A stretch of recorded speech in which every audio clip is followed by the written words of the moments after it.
Kamanda mkuu wa majeshi ya IRGC anaendelea kuishi na kuvuka vikwazo vya kuuawa mara nyingi kuliko kiongozi yoyote nchini Iran, lakini vyanzo vinasema ni jasusi na shushushu wa Israel ambaye ni pandikizi la Mossad nchini Iran. Ismail Khan, kiongozi ambaye ameacha maswali mengi kufuatia kila shambulio la viongozi wa juu, yeye huwa ananusulika na hata muda mwingine kutangazwa kama amekufa. Iran iko vitani dhidi ya Israel pamoja na Marekani. Hatima yake ipo mashakani kwa mara nyingine tena, madai pamoja na uvumi mzito, huku madai yasiyothibitishwa yakizunguka mitandaoni kwamba kikosi cha walinzi wa mapinduzi ya Kiislamu IRGC kimemkamata na kumuua kamanda wa kikosi cha Quds kwa tuhuma za ujasusi. Ismail Khan, mkuu wa kikosi cha Quds cha Iran, ameuawa na IRGC. Amenusurika katika majaribio yote ya kuuawa hadi sasa, na hata alikuwa na Khamenei wakati wa bomu la Marekani na Israel. Awali kiongozi huyo alikamatwa na IRGC kwa tuhuma ya kuwa wakala wa ushushushu kwa shirika la kijasusi la Israel Mossad. Wakati wa uongozi wake, kiongozi wa Hezbollah Hassan Nasrallah aliuawa na Israel. Kiongozi mkuu wa Hamas Ismail Haniyeh aliuawa.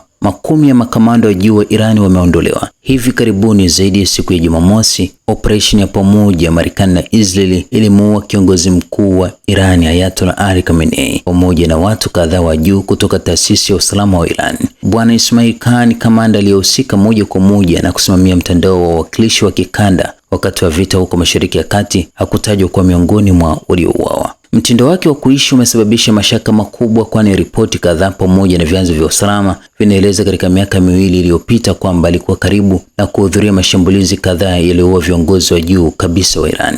Wakati wa vita vya siku 12 kati ya Iran na Israeli, alitangaza kuwa amekufa na vyombo vingi vya habari kabla ya kuonekana tena katika sherehe ya umma mjini Tehran mwishoni mwa Juni 2025 akiwa amevaa nguo za kiraia na kofia na kuonekana kuwa na afya njema. Mfululizo huu wa matukio haya ya kustajabisha ulitokea Oktoba 2024 alipotangaza kuwa amekufa, lakini baadaye akaripotiwa kuwa hai na kisha kuonekana tena kwenye televisheni ya serikali. Kufuatia matukio ya kuuawa kwa viongozi wa ngazi za juu Iran pamoja na makundi yanayoungwa mkono na Iran kama Hezbollah pamoja na Hamas, vyanzo vya usalama nchini Iran vilimshikilia na kufanya naye mahojiano kufuatia tuhuma nyingi dhidi yake. Israeli imechapisha orodha ya maafisa wa Iran na wale wanaohusiana na Iran ambao inataka kuwaua. Wiki iliyopita orodha hiyo ilitangazwa kuwa imekamilika. Jina la bwana Ismail Khan halikuwa miongoni mwa orodha hiyo.